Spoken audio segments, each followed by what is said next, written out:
Meeting to order, please. My name is John McKay. I'm the chair of the Public Safety Committee, and this is Rob Oliphant, and he is the chair of the Immigration Committee. It's an unusual meeting of two committees meeting together to hear what you have to say. Formally, I have to open on behalf of the Public Safety Committee, and my friend Rob Oliphant has to open formally on behalf of the Immigration Committee. So we're now starting a second meeting. Bienvenue tout le monde. Welcome everybody. 71e réunion de It's the 11th meeting of the Committee on Citizenship and Immigration. To this special meeting. For the first hour of the meeting, Mr. McKay will be the chair, and then we'll turn it over to me. However, if there's anything that goes on in the meeting that is a procedural issue, if it arises from one of the members of SECU, Public Safety, John McKay will be the chair of that part, and if any procedural issue comes from one of the members of the Immigration Committee, it will be my responsibility. So over to John. So with that, I'd like to call upon our witnesses to go in what order they choose to go. We are going to be a bit hawkish about time because we have 2 hours, and it's this is a very, very important subject. When we try to signal that the time is up, I appreciate it if you would respect that. And I encourage all honorable members who tend to look away from the chair when their time is expiring to pay attention to the signals of the chair. So with that, I will ask whomever is the lead to introduce himself, herself, and their fellow witnesses. So thank you. Thank you, Mr. Chair. My name is Patrick Tanguy. I'm the Assistant Deputy Minister responsible for emergency preparedness and programs at Public Safety, and I'll be the first one to speak. First of all, I just want to give members an overview of the role of public safety. So, public safety is responsible to provide leadership relating to emergency management in Canada and to ensure a coordinated response to events affecting the national interest, including terrorism, human-induced and natural disasters. In 2004, following a wide range of emergencies, the Government Operations Centre was created by the Government of Canada in order to provide a centralized, stable, 24/7 facility to coordinate and support a whole-of-government response to these events. As such, the Government Operations Centre is the principal means by which the Minister of Public Safety exercises leadership role in establishing an integrated federal approach to emergency response as mandated in the Emergency Management Act. The roles and functions of the Government Operations Centre, so its mandate is to support response coordinations of events affecting national interests, as I was saying previously. It is an interdepartmental, and it's important to focus on this, interdepartmental response-focused asset of the Government of Canada working in support of departments and agencies at the national level. So the Government Operations Centre is charged with the following function: provide definitive national level situation awareness to partners and senior decision makers, provide 24/7 watch and early warning for government and in support of partners' mandates, ensure whole-of-government response capability, ensure efficient use of Government of Canada's strategic assets, and when offered, provincial and territorial assets. And so this is, a key asset for ministers and deputy ministers community to get, the mechanism and advice to support their direction. So during operations, its governance of the Government Operations Centre is in accordance with the Federal Emergency Response Plan. So what is the Federal Emergency Response Plans? It is the Government of Canada All Hazards Response Plans designed to harmonize federal emergency response efforts with those of provinces, territories, non-governmental organizations, and the private sector. The plan outlines the processes and mechanisms to facilitate an integrated Government of Canada response to an emergency. Maintenant, je vais prendre une minute. Now I'd like to take a few minutes to talk about the situation at l'école. In early 2017, there was a notable increase of migrants seeking refuge in Canada through Emerson, Manitoba. This did not drop off during the summer months, and the number of asylum seekers increased significantly, particularly near the Saint-Bernard de l'École Quebec border crossing.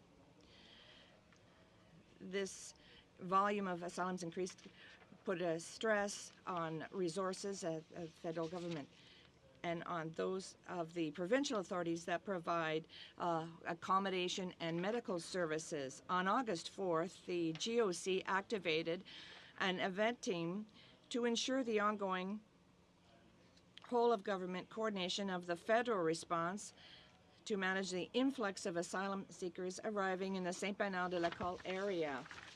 Subsequently, from August 4th to the 28th, departmental liaison officers and subject matter experts from recognized federal agency, the CBSA, Immigration, Refugees and Citizenship Canada, the Public Health Agency of Canada, Public Services and Procurement Canada, the Royal Canadian Mounted Police, and Shared Services Canada arrived at the GOC to identify key requirements for interim lodging, a triage center, and a joint processing center. On August 7th, the province of Quebec requested federal assistance for temporary shelter for the asylum seekers while they waited for determination of eligibility. That same day, the Minister of Public Safety and Emergency Preparedness and the Minister of National Defence promptly accepted the Quebec government's request for federal assistance in dealing with the asylum seeker situations. The GOC has continued to work closely with all of its partners. And finally, I'd like to say a few words about the role that the government operations centers will play with respect to the issue of an emergency intervention plan based on the events that occurred in L'École and in working in partnership with departments and agencies that are responsible. We have come up with a contingency plan in order to meet with this crisis as we have in the, with other influences. So I will conclude on that point. Thank you, Mr. Tanguay. Crampton from the Royal Canadian Mounted Police. Good morning, Mr. Chairs, honourable committee members. Thank you for the invitation to speak to you this morning with regard to the RCMP's roles and efforts with regard to the current situation of irregular migration. Before addressing the specific situation in Quebec, I would like to first explain the RCMP's enforcement role to place it in context as part of a larger response with federal partners to the influx of asylum seekers we have been experiencing. The RCMP is responsible for border security and enforcing the laws between the ports of entry. To do so, we employ a layered approach involving a targeted deployment of resources and technology, intelligence and information analysis, and leveraging our domestic and international partnerships. The RCMP's primary objectives are to prevent, detect, and disrupt cross-border criminality, as well as respond to other cross-border activities. We meet these objectives by working closely with federal counterparts, such as Canada Border Services Agency, as well as those from the United States, including U.S. Customs and Border Patrol, U.S. Homeland Security investigations. As it relates to border enforcement, the RCMP is at the front line and, for the most part, represents the first point of contact for individuals intercepted between the points of entry who are making a refugee claim. In all cases, the RCMP must put the safety and security of Canada at the forefront, while also ensuring the welfare and well-being of those attempting to enter the country. As we all know, Canada has a requirement for entry either through standard immigration processes or for refugee claims. Failure to report upon entry is an offence under Section 11 of the Customs Act, and any individual who commits an offence may be arrested and subject to removal, detention, fines, or imprisonment. Individuals intercepted by the RCMP are arrested, after which a risk assessment is conducted, including an interview and background check, to determine if there has been any involvement in illegal activities such as drug trafficking or possession of contraband or any connections to organized crime or terrorism. It should be emphasized that the RCMP does not simply intercept and then turn the individuals over to the CBSA. A significant amount of time is taken to confirm the identity and assess activities to ensure there is no threat to Canada or Canadian interests. If threat verification is negative, the claimant is then referred to CBSA for appropriate processing. In the last several months, Canada has been experiencing a spike in asylum seekers, particularly in Quebec, and to a lesser extent in Manitoba and British Columbia. From January to August of this year, the RCMP intercepted 13,211 people entering irregularly to make a refugee claim. The majority of intercepts, 11,896, have occurred in Quebec. In July and August alone, just over 8,500 individuals were intercepted in the Lacal St. Bernard area of the province. To put this into perspective, total RCMP between ports of entry intercepts across the country for 2016 were approximately 2,500 people. As Canada's National Police, the RCMP is present across the country, which allows our organization to adjust enforcement efforts and resources relatively quickly. The RCMP has significantly increased the number of resources allocated to border protection. Additional resources are on the ground in Quebec and have been for several months to provide the required RCMP presence and monitoring, which includes conducting regular patrols along the Quebec-US border. In particular, resources have been deployed near the area of Roxham Road, as this is the point where most irregular crossings are occurring. Currently, the RCMP maintains a 24/7 presence at this location, with temporary facilities and additional infrastructure that have been set up to facilitate the processing of irregular arrivals, including that of a satellite detachment that's in close proximity to CBSA, which allows for promoting efficiencies in overall processes. As previously stated, our primary goal is to protect the safety of Canadians and the integrity of our border. I'm confident in the ability of the RCMP and the partners here today to work together to do so while upholding Canada's long-standing commitment of being a nation that welcomes those in need. Officials are working diligently to ensure our response is effective as things continue to evolve, and interdepartmental work that has been taken to date is commendable. Thank you for the opportunity to speak to you today. Thank you. Now from Canada Border Services Agents, Jacques Cloutier. Merci, Monsieur le Président. Thank you, Mr. Chair. On behalf of the agency, and to have this opportunity to contribute to your study, your joint committee study of arrivals between Canada's ports of entry. Mon nom est Jacques Cloutier, je suis le vice-président. My name is Jacques Cloutier, and I'm acting vice president of the agency's operation branch of the CBSA. As members of both committees are aware, the agency has a dual mandate to facilitate travel and trade at the border while protecting the safety and security of Canadians at the border.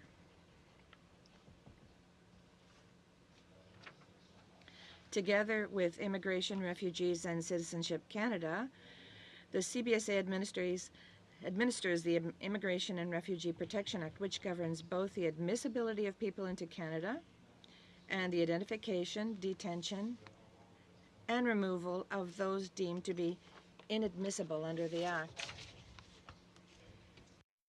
Must demonstrate that they meet the requirements to enter and to stay.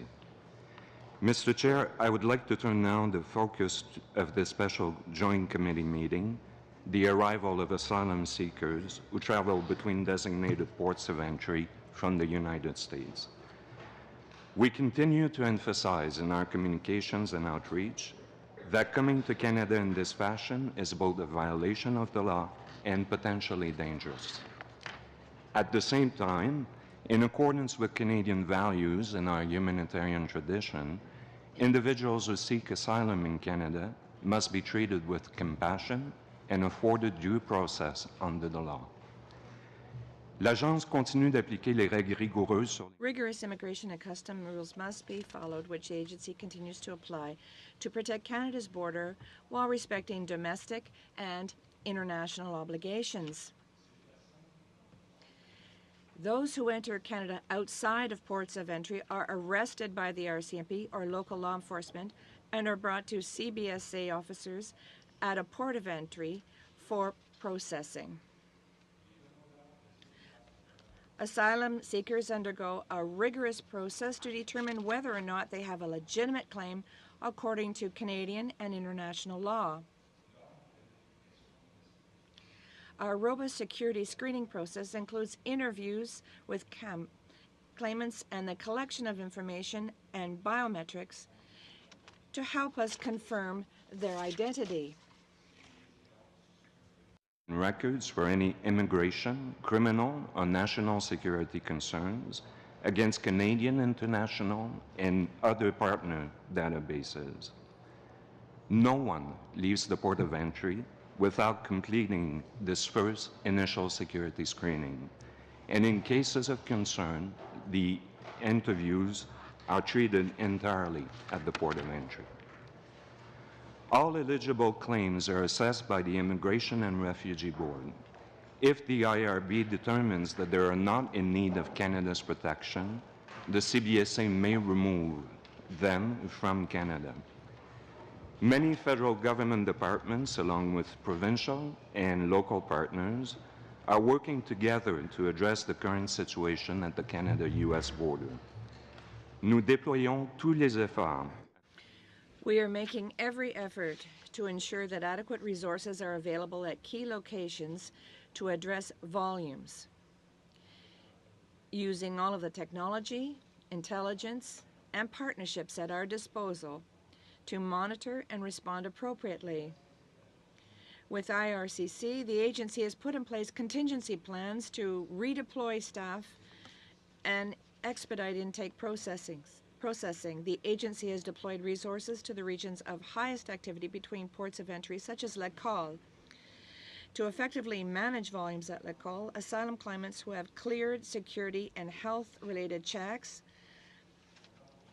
are moved inland, where IRCC and CBSA officers continue the process to determine their eligibility to claim asylum in Canada. We have increased our capacity on several fronts in Montreal. We have more than tripled our daily processing output. And to conclude, Mr. Chair, as key partners in the admissibility continuum, we continue in close collaboration with our partners to give this situation all the attention it deserves. Merci. Thank you, Mr. Cloutier. And finally, from the Department of Citizenship and Immigration, Michael McDonald, Paul McKinnon, and Louis Dumas. Good morning. I'd like to thank the committee chairs for inviting us to speak today, and I will be brief, noting the time, chairs. My name is Michael McDonald, and I am a Director General in the Operations Sector at Immigration, Refugees, and Citizenship Canada. Of course, I'm joined today by my colleagues Paul McKinnon and Louis Dumas. Mon intervention aujourd'hui portera. My remarks today will focus on IRCC's operational efforts in response to the asylum seekers arriving in Quebec this past summer. Between ports of entry, IRCC's role is to assist the Canada Border Services Agency, CBSA, in the eligibility determination process after individuals crossing the border have been intercepted by the Royal Canadian Mounted Police. Les demandeurs d'asile recevables sont ensuite. Eligible claims are then referred to the Independent Quasi-Judicial Immigration and Refugee Board, the IRB. This is a quasi-judicial agency, and this organization will hear the asylum claim. A number of intercepts and refugee claimants, IRCC and the CBSA began to reassign staff and expedite processing to alleviate backlogs in determining asylum claimants' eligibility to be referred for a hearing to the Immigration and Refugee Board. In our department, IRCC, we increased our capacity in the following ways. We opened a new floor and reception room at our Peel Street Joint Processing Centre in downtown Montreal, allowing us to process more than triple the output of claimants every day. IRCC also set up operations at a temporary processing facility at Complexe Guy Favreau in downtown Montreal, And we have expanded this facility to include a dedicated service counter to help those who have already completed their application forms come in and reschedule their interviews with IRCC for an earlier date. Thus far, more than 2,400 asylum seekers have used this dedicated service counter, and we launched it on September 5th. Par ces mesures, nous nous employons à Through these measures, we are working to reduce the wait times for eligibility interviews from a few months to a few weeks, after which eligible claims are referred to the independent IRB. Is crucial because in order to apply for an open work permit, an asylum seeker must first have their initial eligibility interview, having their claim referred to the IRB, and undergo an immigration medical examination. To also help ease pressures, IRCC has begun to fast-track all work permit applications across Canada from asylum claimants, with a commitment to process these within 30 days. In most cases, asylum claimants become eligible for Interim Federal Health Program, IFHP, coverage only after an officer has determined that their claim is eligible to be heard before the IRB. IFH coverage is now available to asylum seekers who enter Canada between ports of entry in Lacal and are being processed on or after June 1st and who have not yet had an eligibility interview. To date, more than 5,600 persons have been issued this Interim Federal Health Program coverage under this special provision. In closing, Chairs, IRCC, with the CBSA and all other partners in the federal family, continue to address irregular migration in accordance with Canadian and international law and in keeping with our values of an open and welcoming country. Je vous remercie encore une fois de m'avoir donné l'occasion. Thank you once again for giving me this opportunity to speak today. Thank you.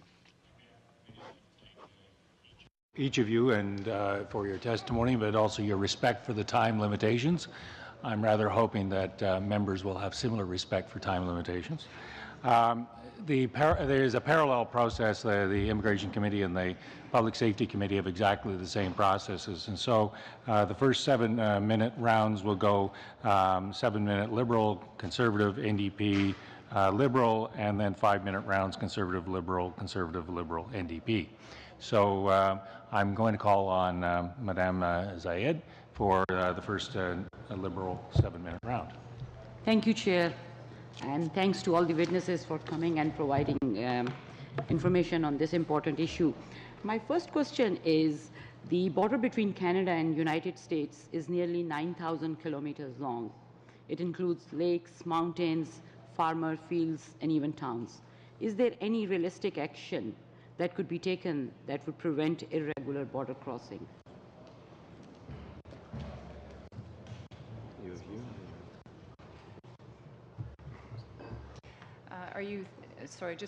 Thank you, Chair, for the question. MP. I think it will be for RCMP because you control. Okay, thank you, Mr. Chair. In terms of investigations and in terms of border security, we deploy already a lot of different techniques, as well as people working on the border itself.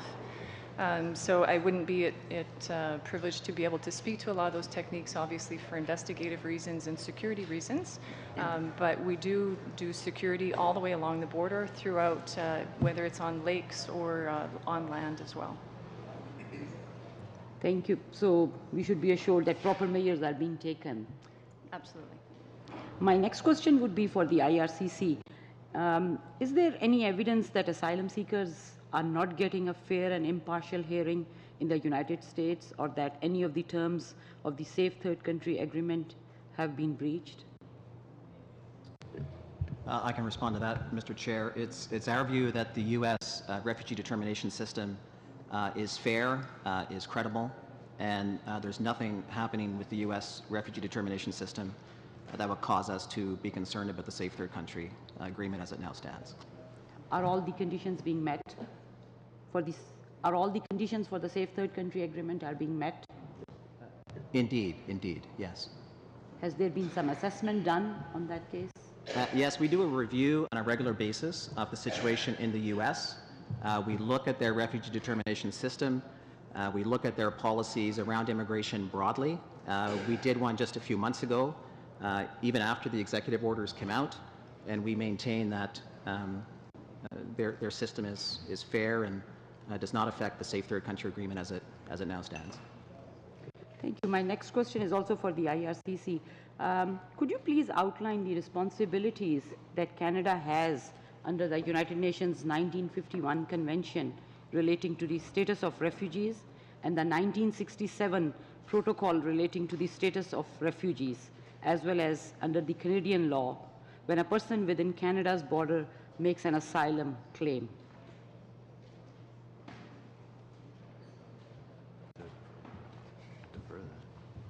I mean, generally, Mr. Chair, we have to respond to the convention and ensure that folks are not being returned to mistreatment, to torture, that the conditions for which they are claiming exist in their home country.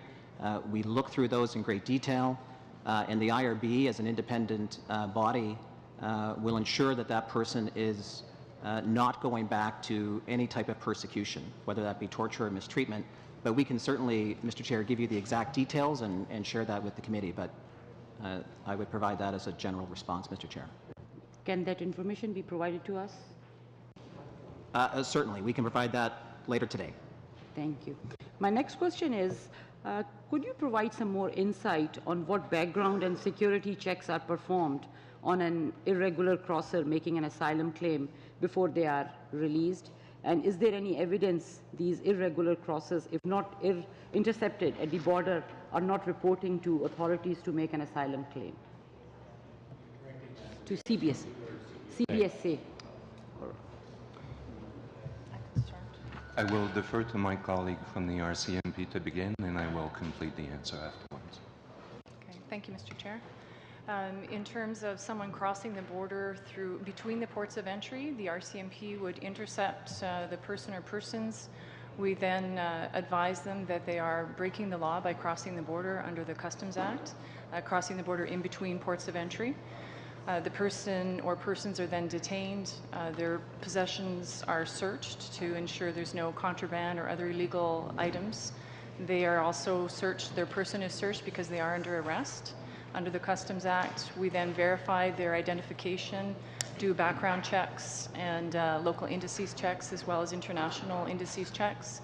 If there's no noted criminality or any concerns for national security, once we've interviewed them and had a lengthy discussion as to where they came from, looking at what their intentions are, if there's nothing negative that comes as a result of that, we then pass the individual over to Canada Border Services for further processing. At this point for the CBSA, we receive the individual from the RCMP as well as the information collected by the RCMP. We proceed with fingerprinting, the taking of biometric information, a cursory interview to elicit additional information. We verify identity. In those cases where we are satisfied that there are no immigration related issues from an admissibility perspective, these individuals would be released on the terms and conditions and given an appointment to complete their eligibility interview. In cases where issues are discovered, several actions are taken immediately, including completing the interview for eligibility in its entirety, or proceeding with detention if the person is deemed to pose a risk to the public. My last question is to the IRCC officials. I understand that a lot of misunderstandings and bad information is circulating in the Haitian and Hispanic communities, among others, has fueled the irregular crossings by leading to the false impression of an easy asylum claim in Canada. Could you provide some detail what is being done to get better information among these communities specifically? 20 seconds to do that, so if you could do it very briefly and then maybe work it into some other response. Thank you. No, thank you, Mr. Chair. A number of outreach activities have taken place, both in the United States and in Canada.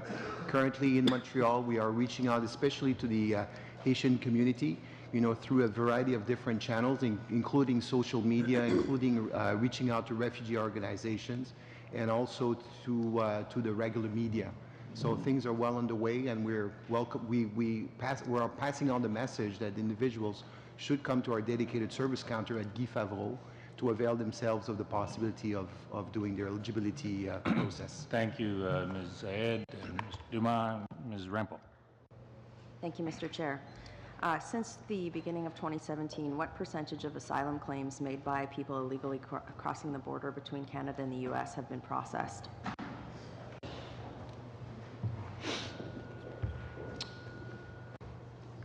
I don't actually have the exact percentage for the entire year being processed. It often is moving with the volumes that are coming through. And I am going to interrupt just because of time. Can you please table that number with committee? Can you also please table the percentage of claims that have been rejected? Thank you.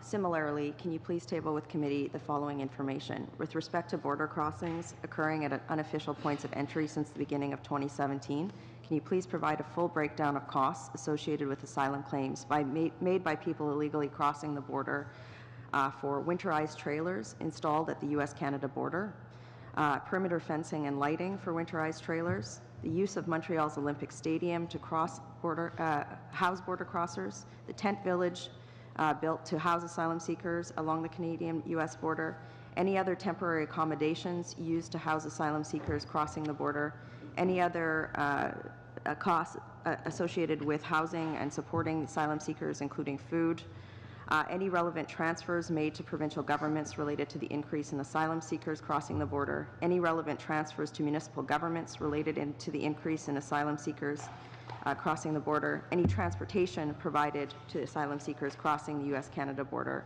all costs associated with opening and operating the new floor and reception room at the Peel Street Joint Processing Centre that you alluded to, as well as the number of staff reallocated to the Peel Street Processing Centre and what streams of processing those staff have been reallocated from, as well as similar information for the processing facility that has been opened at Complex Guy Favreau. Can that be tabled with the committee? Yes, it will. Thank you. When?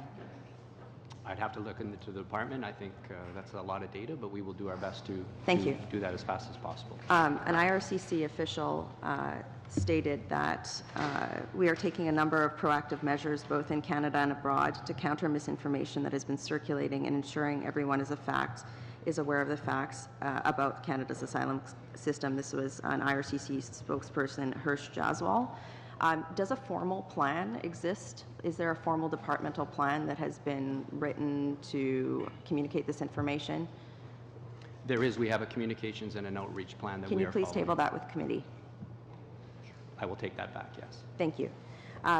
Earlier this week, we heard that there was a CBC article that stated that Nigerian asylum claims were wanting to come to Canada, quote, because they were aware of the pipeline. What additional measures is IRCC taking to outreach into the broader international community that the asylum claim system is not a free ticket to Canada, quote? We've done several things, the first of which is to look at our communications and outreach plan and determine the best way in which to reach the Nigerian diaspora population here, as well as in the United States, and as well back in Nigeria itself. Second, we are also liaising and working with our American colleagues. We have a mission overseas, as does other allied partners.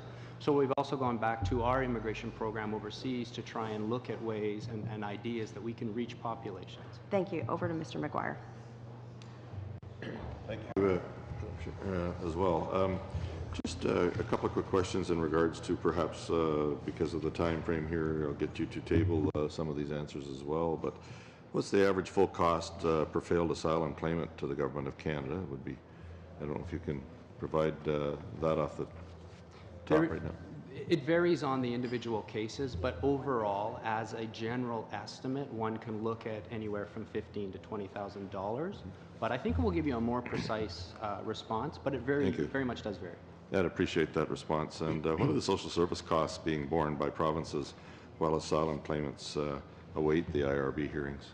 On average, the number I gave you includes the social cost to the provinces and territories. If you could include that in your answer, that'd be great. Thanks. And the specific medical, I know there was some reference to it. What are the specific medical background and security check claimants go through before they're referred to the IRB, and how many people have been allowed to move forward and how many have been denied following those initial checks. If you could include that in it as well, please. Just for precision, Chair, do you mean in the medical sphere, or do you mean in other inadmissibilities around criminality and/or any other ineligibility? Yeah, just for precision, that's all. In all of those, yeah, please. Mr. McGuire, are you directing that question to IRB or are you directing it to Border Services? Well, both, I guess, if we could get an answer on that, but IRB for sure in that area, and anything that might be there as well. Just wondering how many people have been allowed to move forward and how many have been denied following those initial checks as well, would be from the Border Services as well. Sorry to interrupt. I can briefly answer that now. Overall, in terms of the Lakal movement itself and in terms of the Haitian movement, the vast majority of individuals are being determined eligible to move forward to the IRB. It is a very significant number. The IRB's decision is a different situation, but overall the movement in Lakal is proceeding through eligibility, admissibility, health checks, and so on. Thank you. And so out of this, how many individuals seeking refuge status in Canada have been specifically mentioned earlier? The Prime Minister made a tweet that I quote, regardless of who you are or where you come from, there's always a place for you in Canada, end quote. And I'm wondering how many individuals seeking refugee status have specifically mentioned that tweet of the Prime Minister's as they sought refuge in Canada. That is not a specific question we asked during the admissibility, eligibility determination process. And I know that, I'm just asking, okay, I'm just asking how many of them have offered that type of an answer or that response, because we know there's been some in Manitoba. So I just wanted to say, you know, on the CBSA, we know and understand at least that they didn't meet the targets for removing failed refugee claimants from Canada. The target was to remove 80% of them, I believe, within 1 year, and there's still 50 or only 47% of them were removed. So the other 53% that are still in Canada. Mr. McGuire, thank you. Okay. Madame Guan. Thank you very much, Mr. Chair, and thank you to all of the witnesses for their presentation. You know, this has been a long time coming. I've been trying to get a study with respect to irregular crossings for almost a year now, and it has been shut down 4 times by the government members. So this is a really good beginning of a new session and with a new chair. And so in this regard, I'm particularly interested in actually getting the sense of how many cases to the IRB, to the IRCC, how many cases have been accepted through the IRB. Do you know how many cases have been processed and accepted from the IRB with these asylum seekers? That's a complex and multi-layered response, because asylum seeking goes on all during the year. We just saw the real peak over this year. So let me be very specific with the very peak that we're talking about and with this particular subset of asylum seekers. So in terms of the greatest peak this year, which has been in the month of August, those claims are being worked through, but the IRB has yet to hear them. They're being scheduled now. In addition, the IRB does have its dedicated task force, which is existing to look specifically at this issue over a 3-month period. So I'm interested about the comment about how the United States on the Safe Third Country Agreement piece, that everything is good. Yet we do know, for example, there's one case that I do know of Mr. Sadhu Mohammed, who crossed over in the dead of winter, lost digits as a result of it. His claim was rejected in the United States, and yet when he came to Canada, his claim was accepted. This is an outed LGBTQ man from Ghana. So, and then as well, Amnesty International also did a study, if you will, though informal, and the people that they interview indicate that they don't feel safe in the United States, and that's why they are crossing over.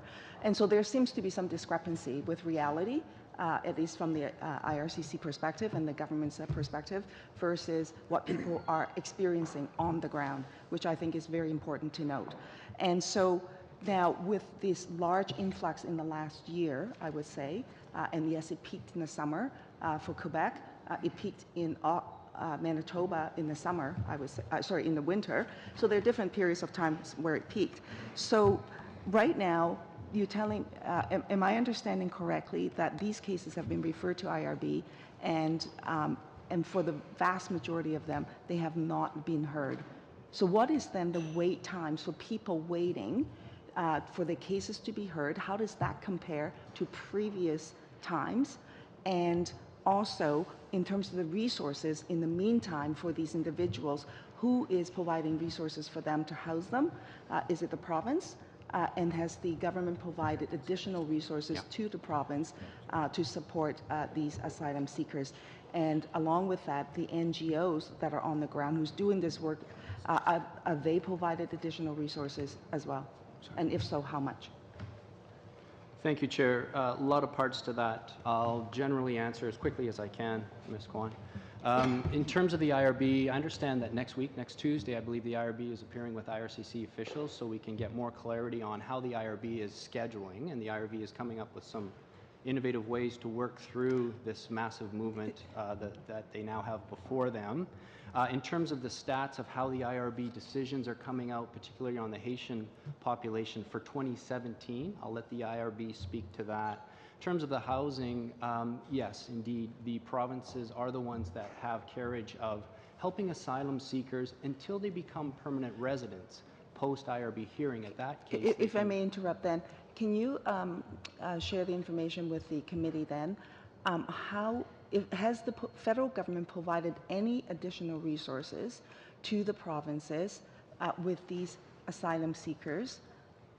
And not just for the housing component, but also for the component of supporting the asylum seekers as they wait for their claims to be processed? The federal government does not provide direct support to provinces for asylum seekers awaiting their claims. The support comes at the permanent resident granting determination process afterwards. That said, we have taken various measures to help the provinces and to help asylum seekers by expediting across Canada all work permit applications and trying How many, if I may interrupt then, how many work permit applications has been processed and approved? About 7 weeks ago, we had roughly over 6,000 work permit applications for all asylum seekers across Canada in our inventory. That is now almost eliminated, and we are processing in under 30 days any new asylum seekers work permit across Canada that is coming in. We are doing those in well under 30 days. The idea is to help people get into the workforce quicker. So on the question around, so back to the resource from the provinces, so the federal government does not provide any resources to the provincial governments to manage the situation. NGOs are not getting a dime from the federal government to deal with the situation on the ground. I know in British Columbia, for example, one NGO is actually about to close their doors. They've had to turn asylum seekers away because they have no resources. People who are coming over are now rendered homeless in shelters, and the federal government knows this. Has the federal government taken any action with respect to that in supporting the provinces in dealing with the situation? Most notably in BC, but BC not alone. In Manitoba, for example, the NGOs who stepped up to deal with the situation, they're still out of pocket, by the way, on the lack of resources from any level of government with respect to that. And so has the federal government done any work with respect to that? So about 30 seconds to answer that question. I'll be very brief. The assistance that the federal government does give to the provinces and territories to help for this population, specifically around the asylum, is part of the overall social transfers that go through any of the housing. So there's no strategies additional dollars? transfers. No additional dollars? No additional dollars. The dollars are with existing programs. Thank you very much, Ms. Kwan, Mr. McDonald, Monsieur Dubois. Merci, Monsieur le Président. Thank you, Mr. Chair, and good morning, ladies and gentlemen. And I'd like to thank the witnesses for their presentations. My first question will be for Ms. Crampton. It was said that the UN Convention Against Torture and other mistreatment means that people need to have an assessment on a case-by-case basis. In your opinion, do you feel that this convention has been respected by Canada? That is, we have not removed those people who have been subject to torture.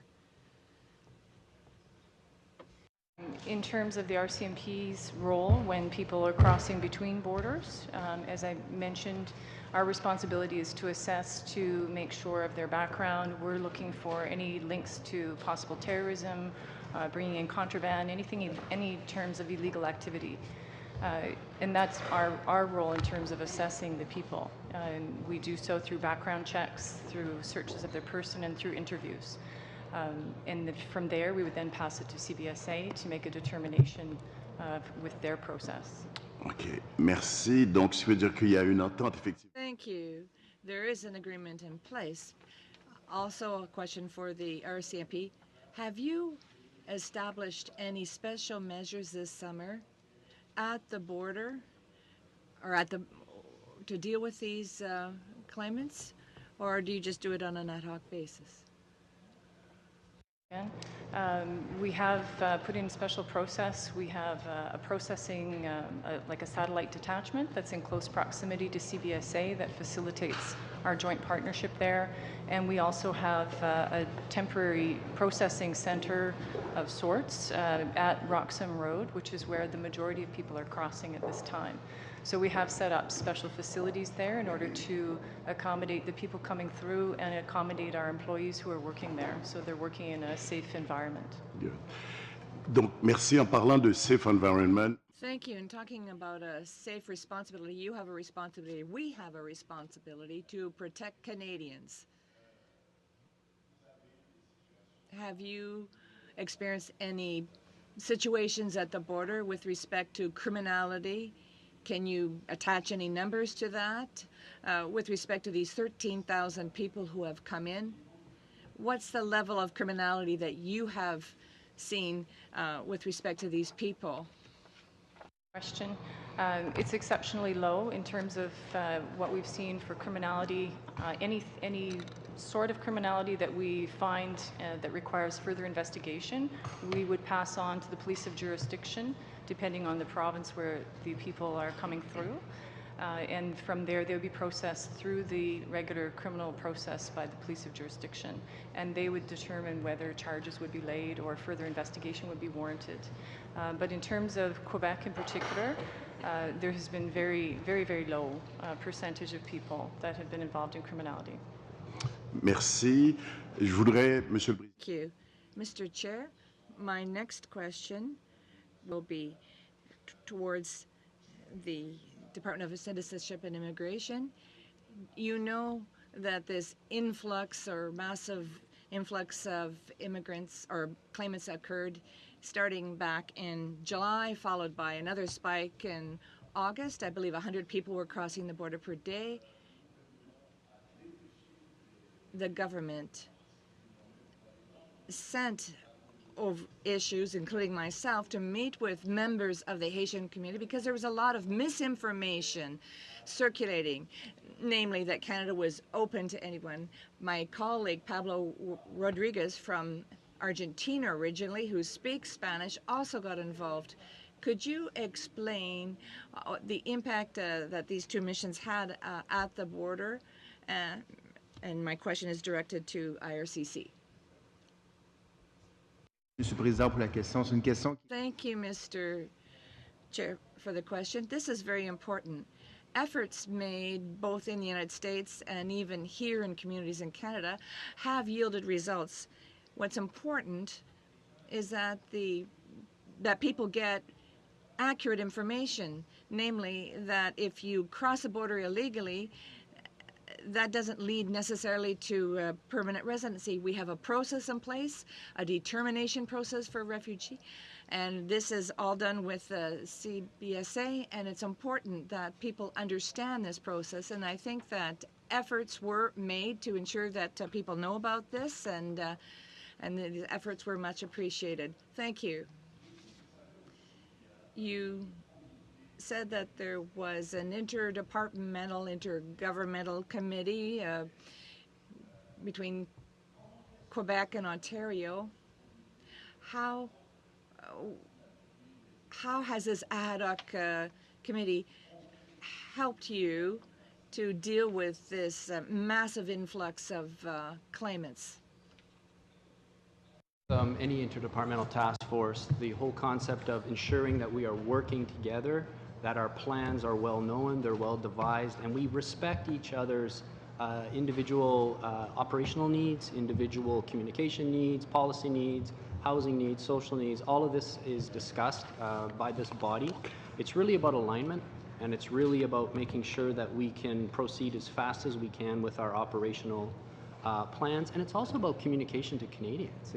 It's also about all levels of government working towards this issue and helping Canada respond. Une dernière question, le temps. One final question. Time is flying. Less than 30 seconds. You know that there are cities that want to welcome claimants because they have labor shortages. What measures is IRCC taking to ensure that these people are able to get into the labor force? Seconds. The key to this from our perspective is really allowing all claimants, asylum claimants, to get the work permit faster and to be able to enter the workforce if they have to. At the same time, we work with community organizations as part of our regular outreach, and we do that across Canada. So partnerships and really getting that work permit is the key. Thank you, Mr. McDonald. Thank you, Mr. DeBourg. Mr. Marks. Thank you, Mr. Chair, and thank the witnesses for coming in today. I'll be asking a lot of questions specific to the RCMP and CBSA only. Don't be offended if I interrupt you. There's a lot of questions that I do want to get through. So, do either of your agencies have a detailed accounting of the actual number of resources deployed and all the costs related to the reallocation of those resources to deal with a large number of illegal border crossers, including their per diems, travel, accommodation, staffing costs, including overtime? So these figures are being vetted at the moment, and it's our intention to release them as soon as we have the degree of comfort that allows us to do it. Okay, and the same with the RCMP? The same, yes. We're looking at incremental costs and tracking those incremental costs. Can you please provide those to both committees at your earliest convenience? Additionally, recent news articles have indicated that that multiple border crossers have been in possession of, for example, child pornography. And when they crossed the border, that was reported in the Global News, and I understand that there were no national guidelines in place prior to these occurrences. Is that accurate? Thank you, Mr. Chair. In terms of someone crossing with something such as child pornography, the criminal code would apply, and again, we would look at the police of jurisdiction to investigate such an occurrence. And those occurrences have been very, very low. I appreciate that, but there was no national guidelines to deal with those occurrences with respect to the illegal border crossers. Is that correct? The criminal code would apply, so yes, there are. Okay. And now you have those guidelines in place and you're following them. Is there any other contraband or areas of criminality where national guidelines are in place or need to be in place? Everything that we would look at falls under the criminal code, so possession of child pornography would fall criminal code, and so we would process that as we would anyone else in Canada in possession of child pornography or any other contraband or anything that would fall under the criminal code itself. Okay, and if you have those guidelines, can you please provide them to both committees, please? Certainly. I understand that resources have been reallocated from across the country to deal with illegal border crossers, as we know. And I understand that these reallocations are having, in some circumstances, negative impact on the communities policed by the RCMP, as well as some border crossings from across the country where resources are being depleted. I have a two-part question. So do either of your agencies have an accounting of the service reductions and impacts these reallocations are having? And if you do, great, can you provide those in writing to the committee? And if you don't, can you give us a timeline of when those allocations can be, impacts can be provided to us? And has your enforcement, the second part of the question is has your enforcement capabilities been reduced at official ports of entry with inland enforcement officers for deportation hearings and the community expectations for policing such that it strains current resources or limits their normal enforcement duties and roles? So on this point, Mr. Chair, it's been the practice of the CBSA to respond by deploying resources in a way that does not jeopardize the operations across the country. Our approach has been measured and it's been responsible. You will note that generally speaking over the summer, there's been very little issues at any of our ports with respect to border wait time. And that's because of the approach that we've taken, being measured in the deployment of our resources to respond as was required. Okay. So I do not believe that there have been issues such as the ones you've highlighted. Okay. In terms of the RCMP, we've reallocated federal resources from across Canada as we would for any significant event. And this does not impact frontline policing because they are federal resources dedicated, and we do already have several dedicated to border. I have time for one more question. As we know that CBSA handles the screening and the evaluation and deportation of illegal border crossers. And I understand also that many times once a person is been determined to be deported, you're either going to detain them in custody or they're free. Once a hearing has been ordered to be deported, how long until they're actually removed from the country is one question. What's the average cost for an immigrant to be detained, and what's the average cost for someone to be removed from the country to their country of origin? If you don't have those with you in my limited time, can you please provide those to both committees in writing, please?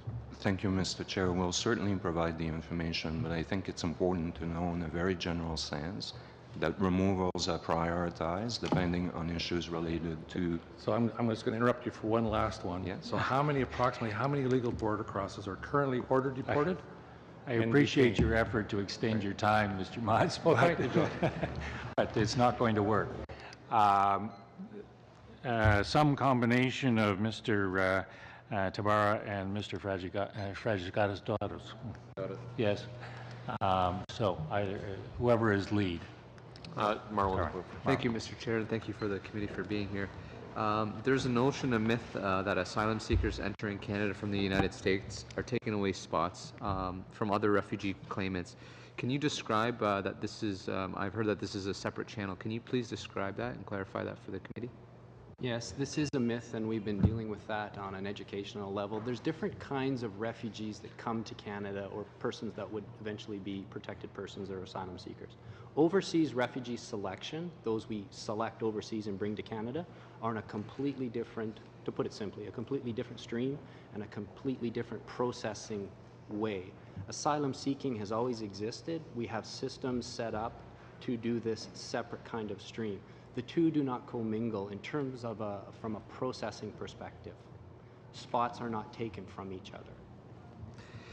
Also, if you can provide the committee with previous numbers of asylum seekers, if you can maybe go back to maybe 2005 till now, just to see the numbers, because I think some people are not understanding that maybe in 1 month that you might have seen a high number, but if you take a whole year, you might see a larger number, which we may have had prior in 2007, 8, or 9, etc. So if you can provide that with the committee, that would be beneficial. Chair, I can provide that right now if you'd like. That's excellent. If you can. Okay, and I will be quick. I'll read off numbers very fast. Overall, the point is this.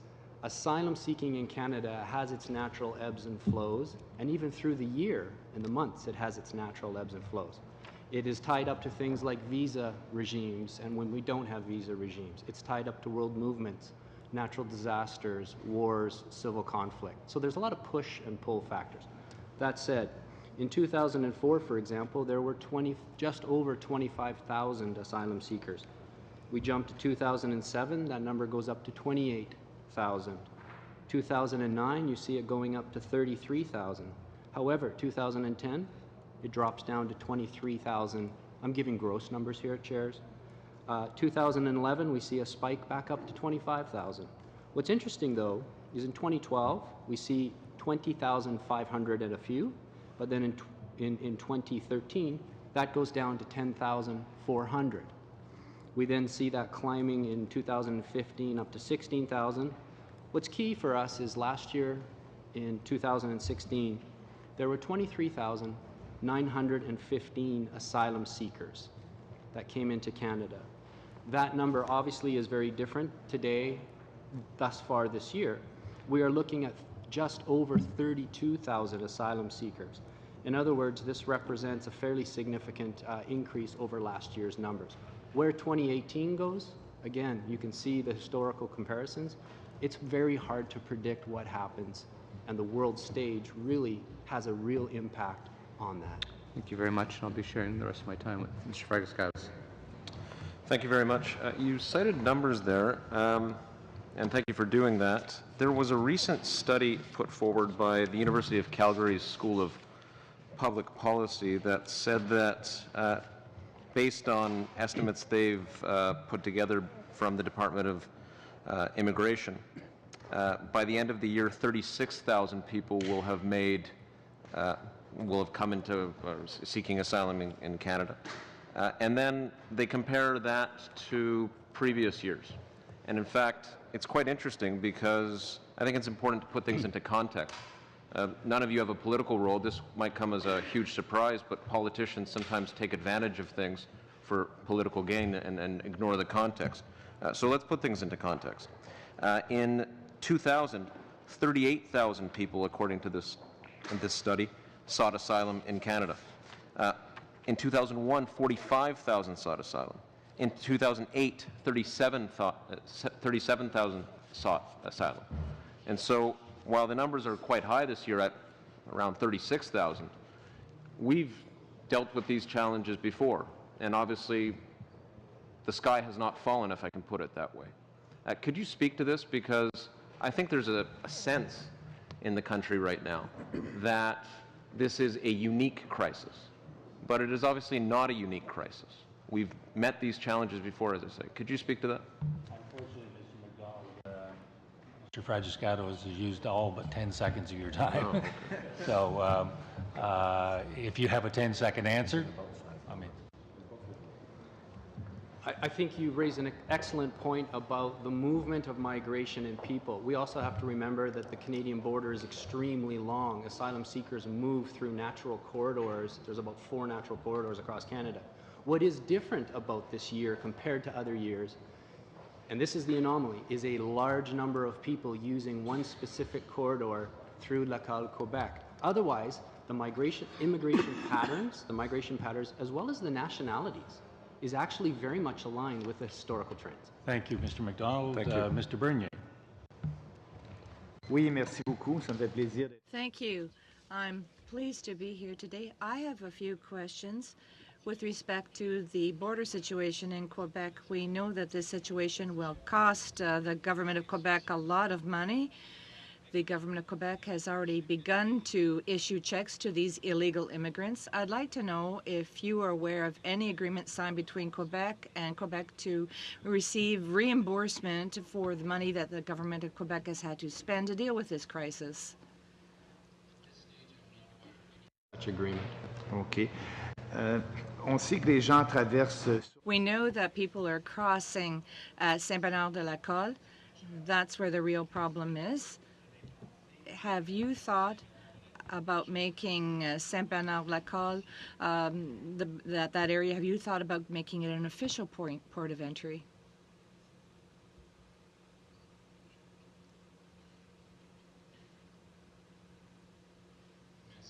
Thank you, Mr. Chair. There are various factors that are being considered right now to deal with the situation, including the one that you just mentioned, Mr. Bernier. We are discussing these matters at present, but we don't have an official present to date. In other words, the government of Quebec could decrease the influx of illegal immigrants, depending on how you view the situation, by creating an official port of entry where people cross the border. That would be one solution that could be adopted if the government were to decide so. So do you think that it would take weeks or months to deploy this? This is a scenario, Mr. Chairman, that is currently being studied. We continue to work on this file, but I'm not able to answer a question to deal with a hypothetical situation which is still under review. From an operational viewpoint, there are other issues that need to be measured and checked and which are currently being analyzed.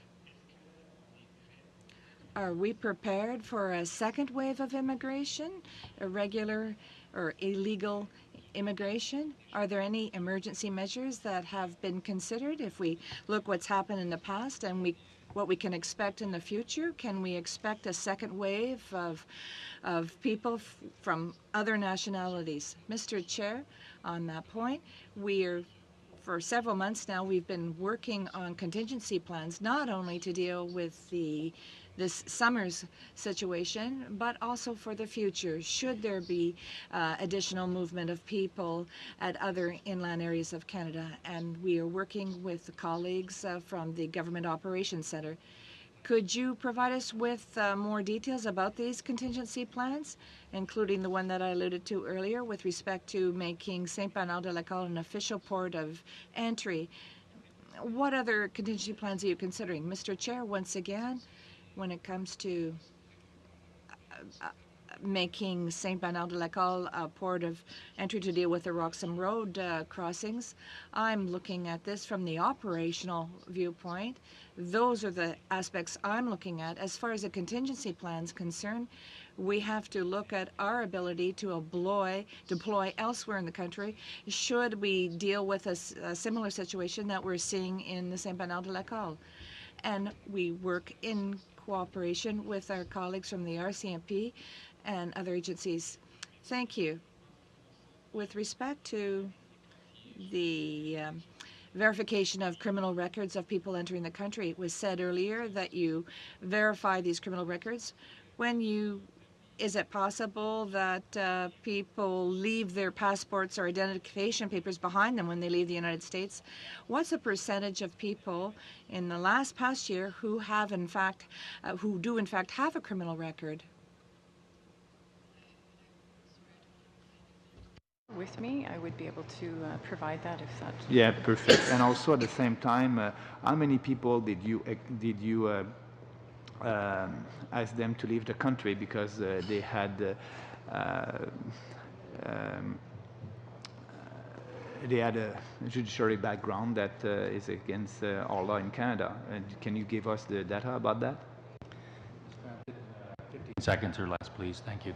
Okay, so in terms of the RCMP role, we're simply looking at threats to Canada, threats to security. So our role is very different. CBSA would be more engaged in that area. Thank you, Mr. Bernier. Appreciate it. Merci. Mr. Spengeman. Thank you very much, Mr. Chair, and thank you to all 6 of you for being here today. Thank you for your service and your important work.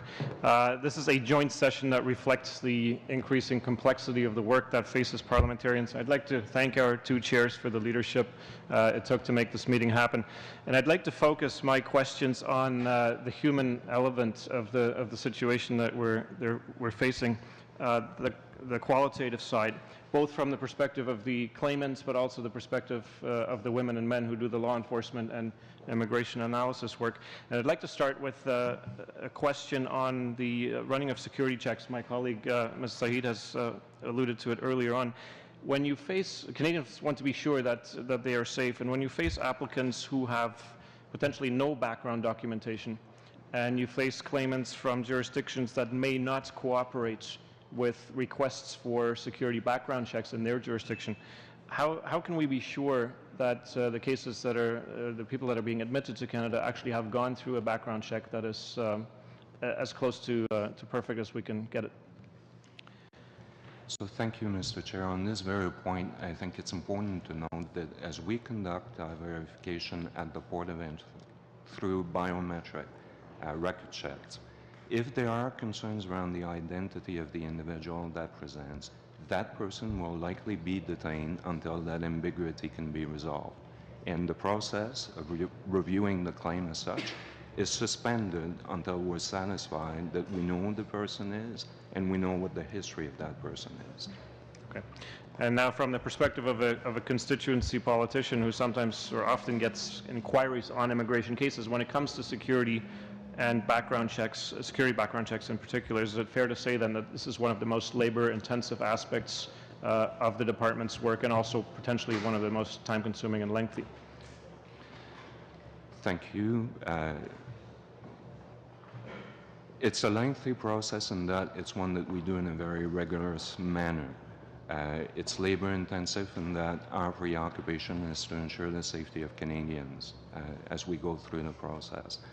But it's one that we do on a daily basis. It's more obvious now because of the situation that evolved over the summer. But these types of verifications happen on a daily basis at all of our ports of entry. It's very much part and parcel of what we do. Okay. And it's what I was referring to earlier when I talked about our dual mandate of facilitation, but also ensuring the protection of Canadians. Thank you very much. I'd like to ask you of your perception of the stories that are coming our way. I realize that you're not on the front lines, but from what you've heard working with colleagues, what is the story of this particular group of applicants that's come to or through our borders in the past months?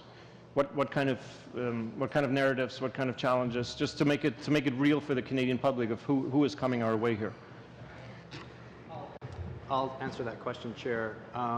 In response to an earlier question, we have done some very limited conversations as part of the eligibility determination process at IRCC with people, asking them some very basic questions about why, what they were thinking, how did they end up here, and so on. Again, overall, you're talking about over 32,000 asylum claimants. Getting a general sense is difficult. However, what we have learned from the interviews of admissibility, eligibility, and then some of the questions we've done, plus the outreach, the conversations that have gone on in the United States and elsewhere, a variety of factors are pushing people north. I'll be quite honest, social media is a very significant factor in how people are making what looks to be a very quick decision in their life. Overall, it's not any one particular reason that people are moving. Some people are very, very much fearing persecution for themselves, from their government. Others are just following a trend on social media. Thanks very much for that. Very briefly, time is limited. What are the gender-specific aspects of your work? Are there gender components, both in the law enforcement and immigration side? Maybe I'll just go with the immigration side. I mean, overall, when you look at the movement through Lacal in particular, it tends to be males primarily. However, there are a significant number of children. And the age variation is usually in between that 30 to 50-year-old in the adult population, and the children are a variety of ages. Again, not necessarily different from normal trends. However, we are seeing a good number of children coming with family units. Thank you very much. Thank you, Mr. Chair. Thank you. Mr. Dubé for the final 3 minutes of this round. Monsieur le Président. Mr. Chairs, Mr. Cloutier, you talk about the decrease in wait times, but this must be impacting the customs officers.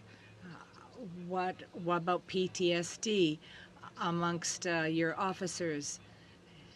And you've mentioned that there's a lack of personnel at these particular crossings.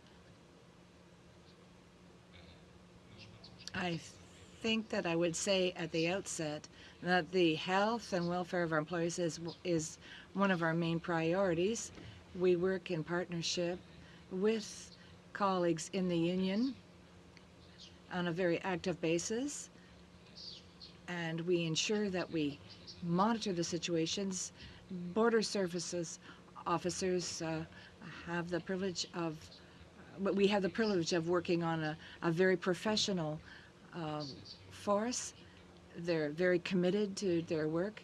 They are given good training, and we do everything in our, but if I may, I have limited time, but what explains then the contradiction between the union's request that says they don't have enough human resources and the fact that your agency says that it doesn't want to go to the minister to ask additional resources and do assist?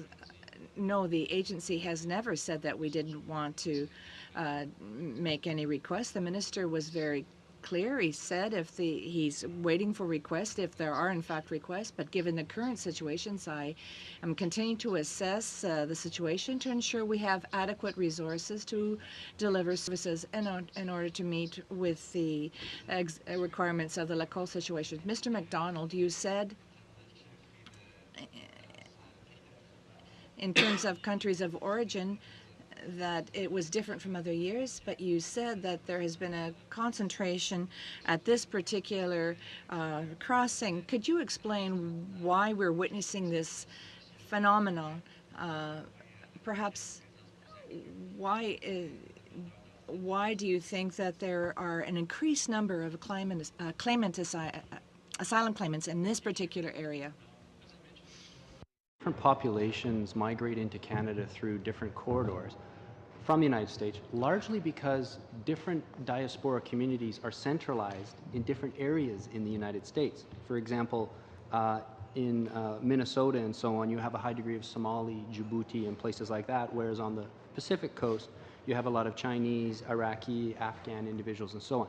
What's unique about the local situation is Haiti has a significant number of individuals post the earthquake located in Miami and New York City.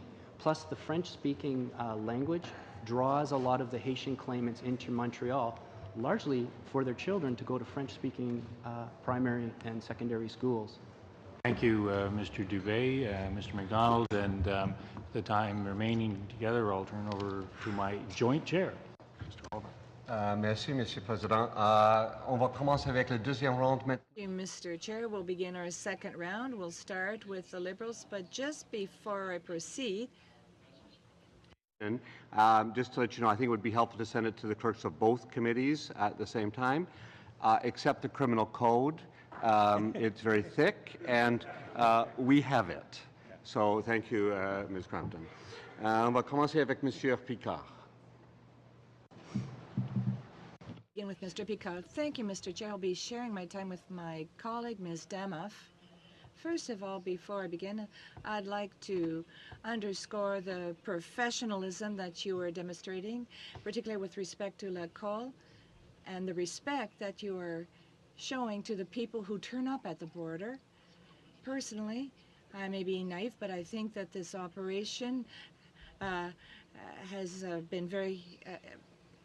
has been done in a very humanitarian way. You talked about this study about what occurred this summer in order to help us learn from this experience and be better prepared in the future. I don't think that this will be the first wave of immigration who have required, who are seeking climate. We've had this in the past. What are the factors that you're focusing on in order to improve, if improvements needed, your operation? Thank you, Mr. Chair, for your question. As my colleague from the CBSA was saying, the government is supporting various agencies in order to plan for the future. In concrete terms, I think that one important thing is to look at the lessons learned, specifically so that we can look at location sites in order to see whether we could have a screening center at one place in order to proceed with verifications that we have access to this site to avoid undue transportation. So our role as a government is to provide tools to our colleagues, to our agencies and departments to really look at the arrangements that we can make, pre-position resources, whether it be computers, personnel, as my colleague was saying, so that people will be better prepared than they were this summer. One concern, particularly for those who are listening to the conversation going on outside this House, and my question is for Mr. MacDonald.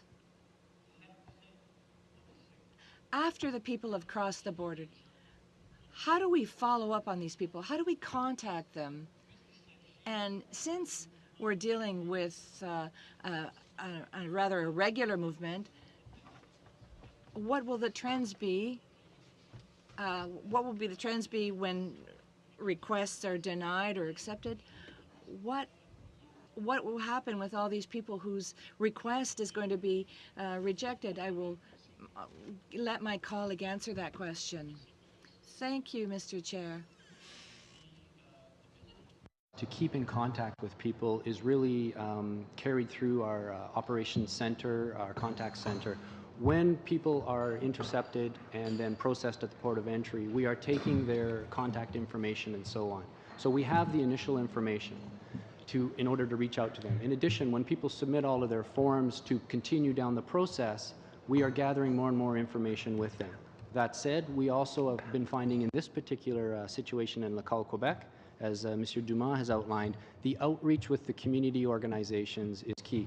We also have a very healthy relationship with the Canadian Bar Association and all the immigration consultants who work with individuals. So I have many ways to keep in contact with people and encourage them to keep in contact with us.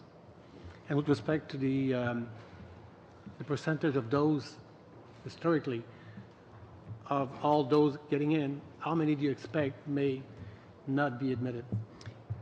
May not be determined eligible by the IRB. If one were to follow the IRB historical trends, which we can talk about more next Tuesday, I mean, for the Haitian population, it grosso modo is around 50% acceptance rejectance rate, but it varies year by year, sometimes higher, sometimes lower.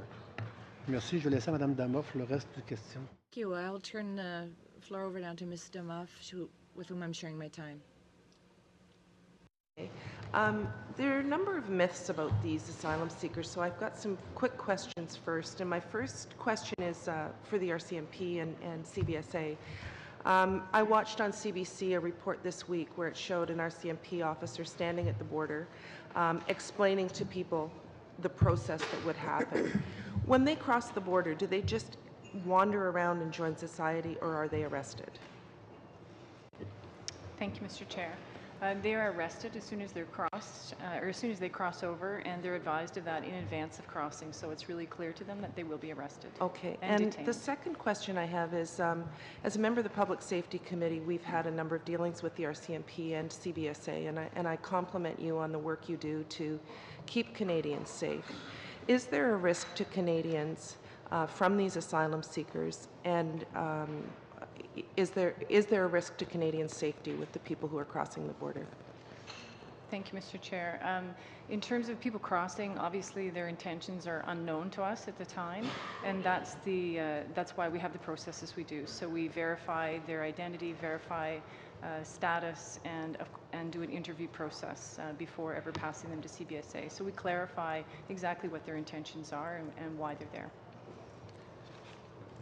And I would quickly add to this that once we take custody of these individuals and they go through our process, no one is released if there's even a doubt that there's a security issue or a risk to the Canadian population.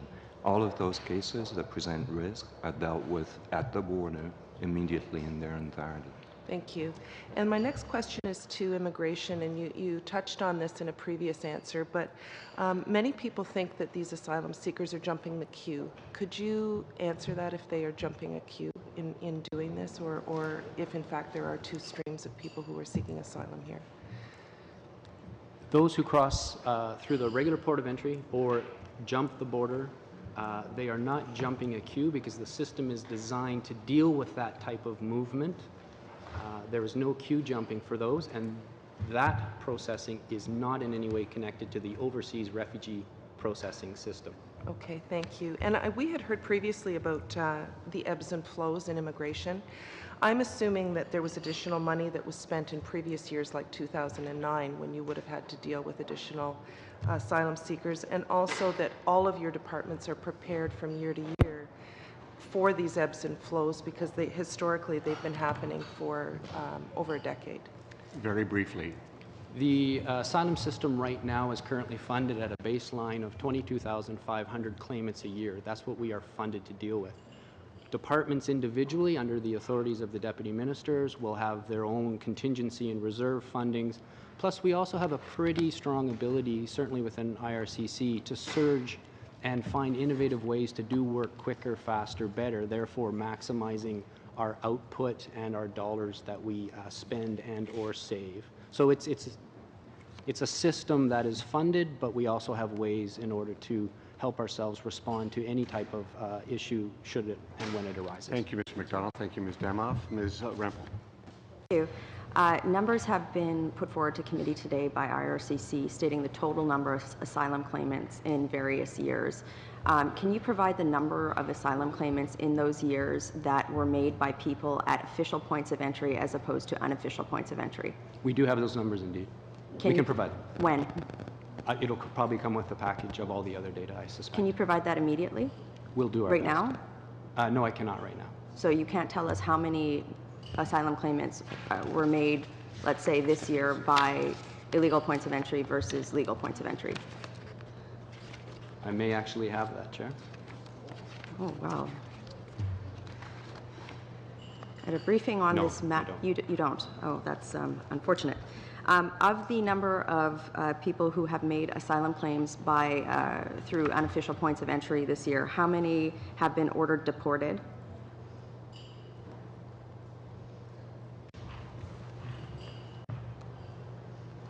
At this point, no such order has been issued Oh, because the process is not completed.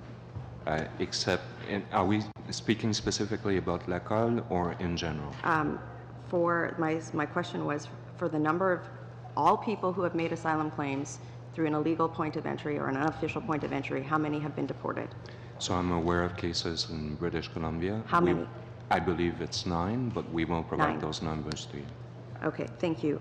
Can you please provide the specific number of cases of people who have made asylum claims at an unofficial point of entry in 2017 that have been connected with criminality or suspected of criminality or have any sort of criminal flag associated with them?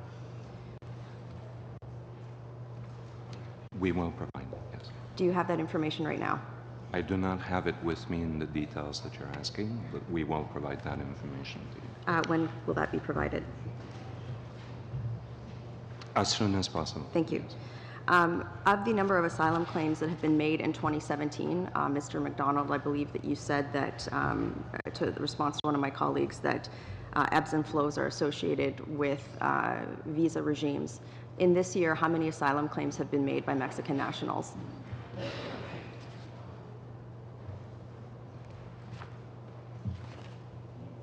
Again, I don't have the Mexican number right at hand. What numbers do you have? No, I do not have the Mexican number at hand. Can you please provide that to committee as soon as possible?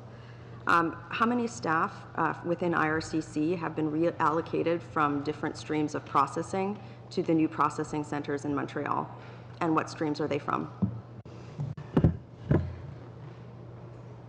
Approximately, I would say 80 staff have been deployed from across Canada to the center at Guy Favreau.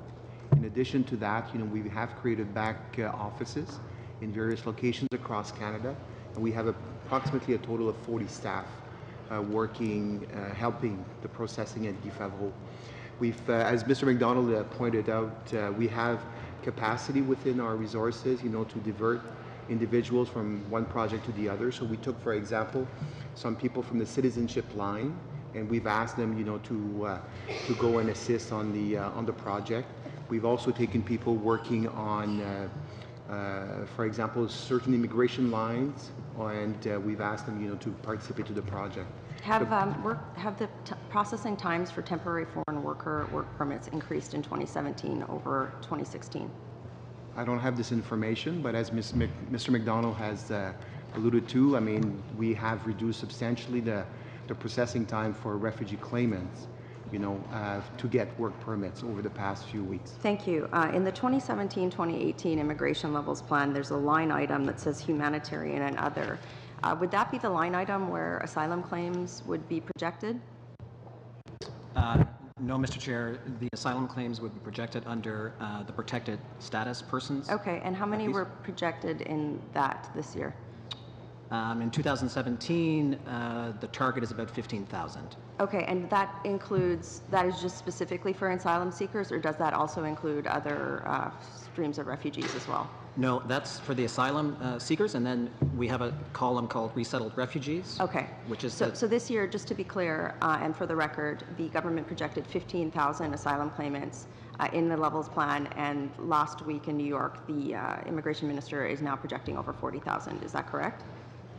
Well, just a bit of precision.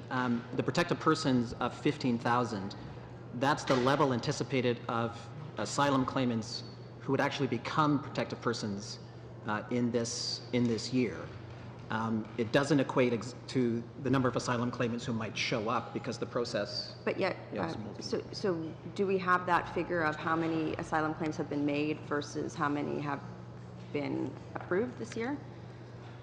We certainly have the figures of the number of asylum claimants who come in thus far, which is, I think, 32,000. But it's a staggered pace in terms of when you actually become a protected person. You don't become a protected person until the IRB actually makes the determination that you are a protected person. Sure.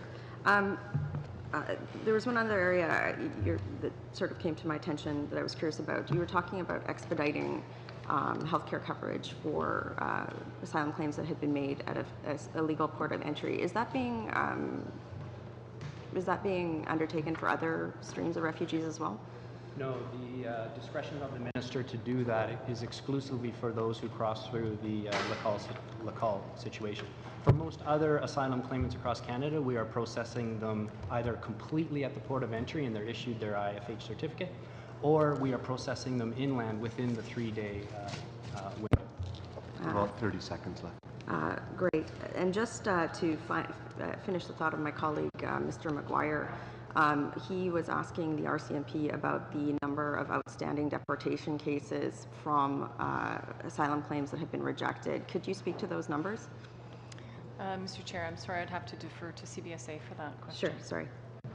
And again, quickly, we will provide those numbers to you. Thank you.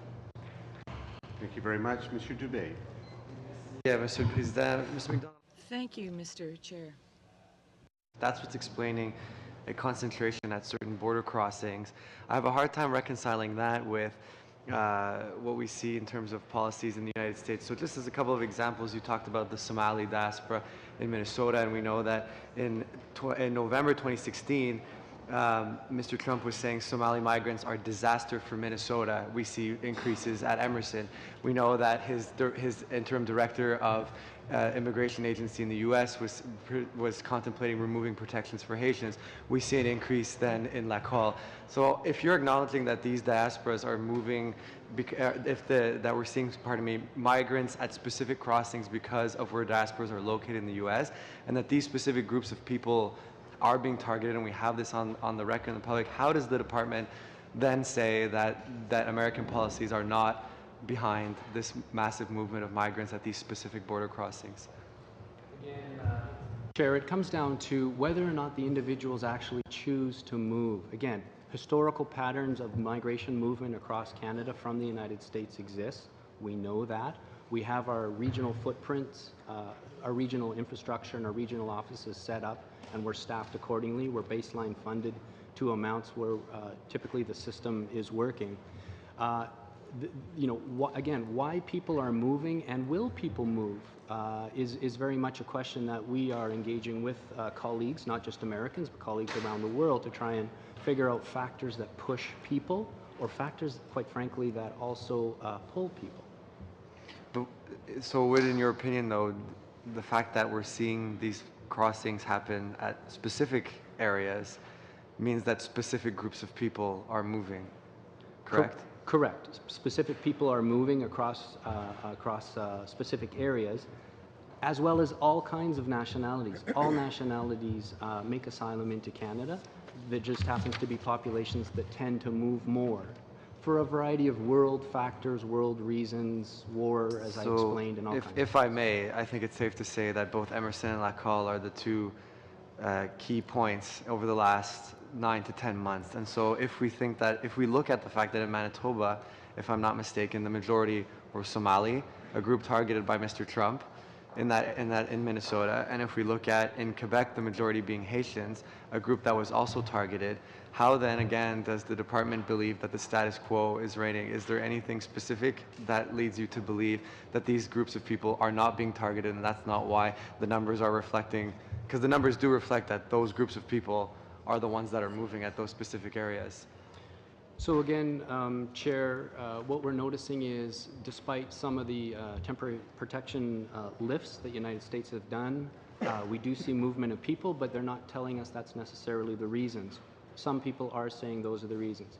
We also don't know what other measures the U.S. might take or any other country might take when they lift temporary protection status and what people could benefit from. So it's very difficult to try and So if I pinpoint may, why. I just want to make sure I'm understanding correctly. So the basis for the department not believing that discriminatory policies are the reason for migration is simply based on what we could call almost exit interviews. Is that correct? No, not at all. So what's the basis for not thinking that these groups are moving because they're being targeted by certain policies? As Mr. McKinnon was explaining, there's a combination of factors. We do regular reviews through our department on country conditions of all countries around the world in terms of refugee movements.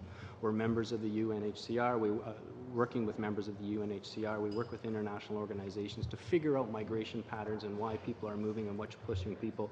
We have bilateral and multilateral relationships where we talk about these issues, in particular asylum claiming, refugee issues, and so on. So it's a combination of factors that go into, really, we're talking about how do we plan and how do we prepare ourselves for possible future movements that are difficult to predict. You have to take what I'm communicating is we have taken and you have to take a very holistic approach to trying to figure out human behavior in the future.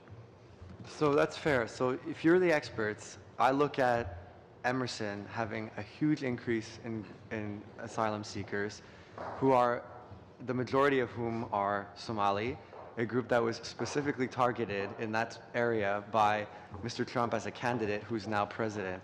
So if that, to me, seems like, as a layperson on these particular issues, see that as a pretty determining factor. So if that for the department is not the key factor, what else is at play? Well, I think part of the answer to that question, Chair, is it's not just Somalis if we take the Emerson example. In fact, there is a significant number of Djiboutians that are also moving up, and what factors are driving them may in fact be different than the Somali community, yet the volume of movement is in fact quite high. Similarly, Emerson tends to have a very healthy movement, if I can call it that, of people from Ghana and also people from Eritrea. So the mixture of other populations is making it difficult for us to say there's one factor pushing. And respectfully, is it correct, though, to say that the majority of those who crossed at the Emerson crossing between January and August were of Somali origin? Correct. Okay. J'ai une question pour l'agence frontalière. I have a question for the border agency. I'd like to better understand the role that, can you clarify the role that U.S. Customs is playing and Border Patrol to coordinate efforts that are being undertaken at the border? Thank you, Mr. Chair. It's important to underscore that our U.S. Counterparts are also partners for more partners for the RCMP. We do have operational discussions with them on a regular basis. They're very aware of the approach we're taking. This is, we have good cooperation from our point of view. Can you provide greater clarification with respect to the role that these organizations play in defining the movement of people so that you can control what's happening at the border? Can you provide us with greater operational details? No, not in broad terms. They have their mandate and their responsibilities, but what I can tell you is that we have an operational relationship with them with respect to this situation. Thank you.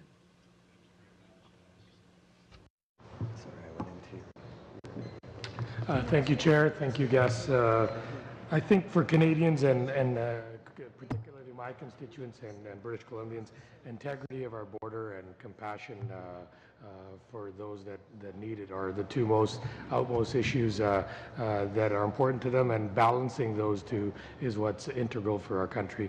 And I applaud all of you and the answers that you've had. You've been balancing both the integrity of our border as well as being compassionate to those indeed.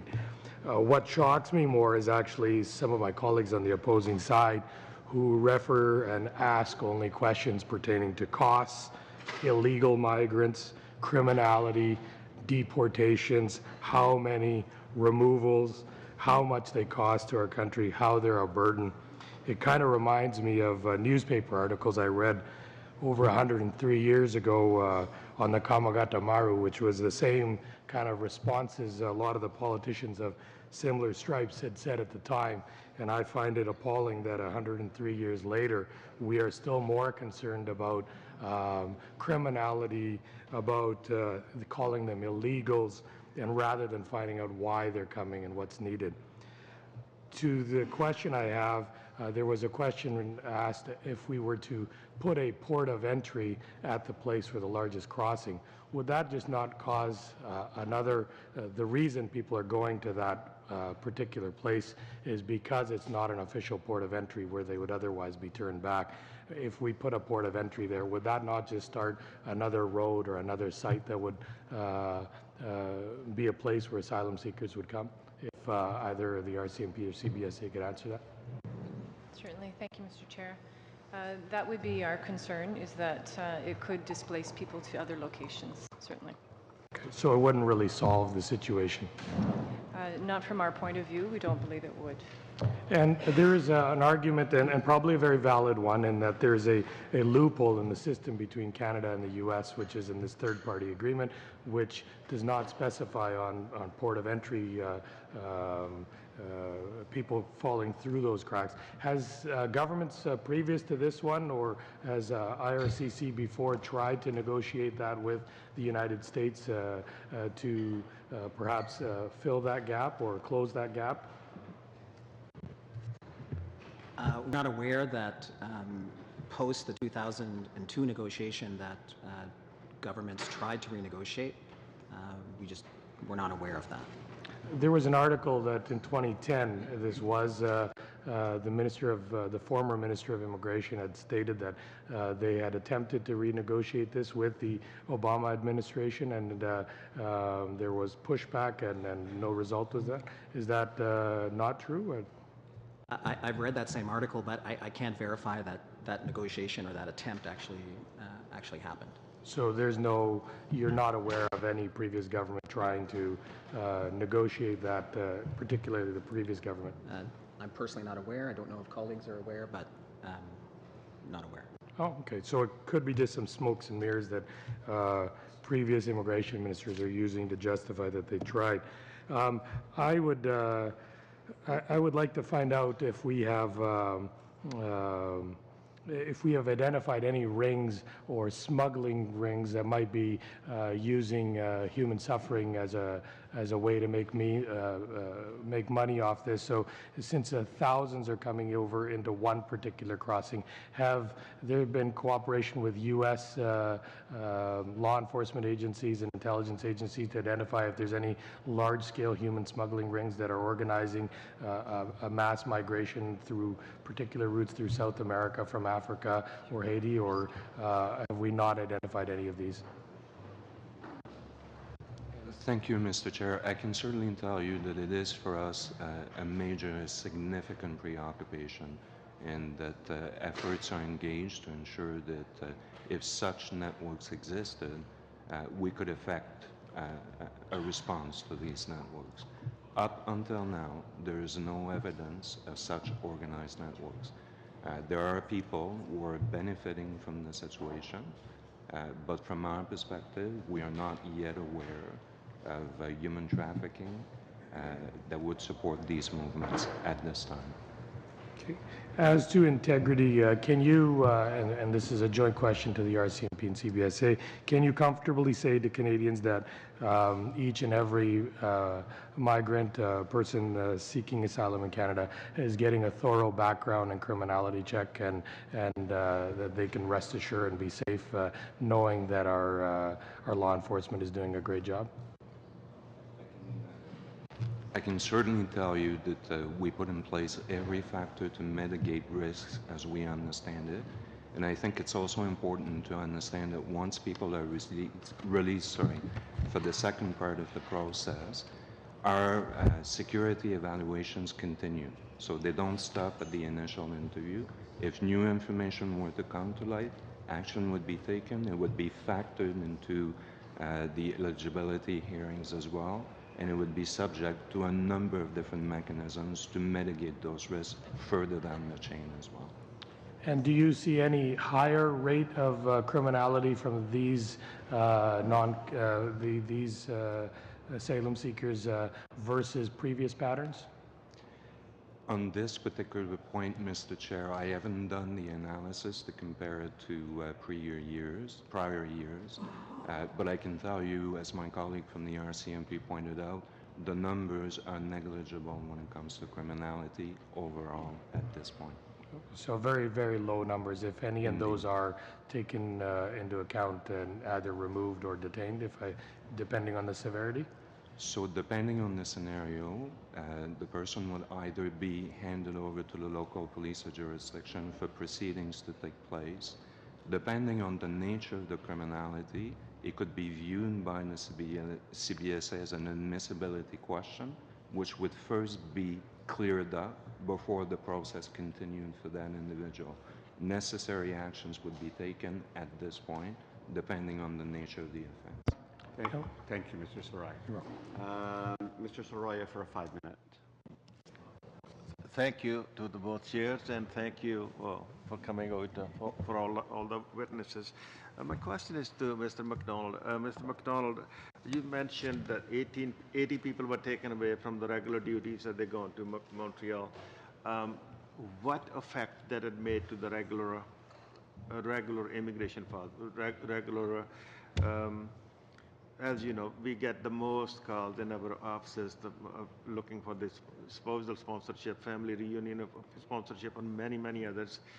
1.5 person full-time working on this delayed. And what was the delayed before, and what is the delayed now after taking these 80 people from their regular jobs?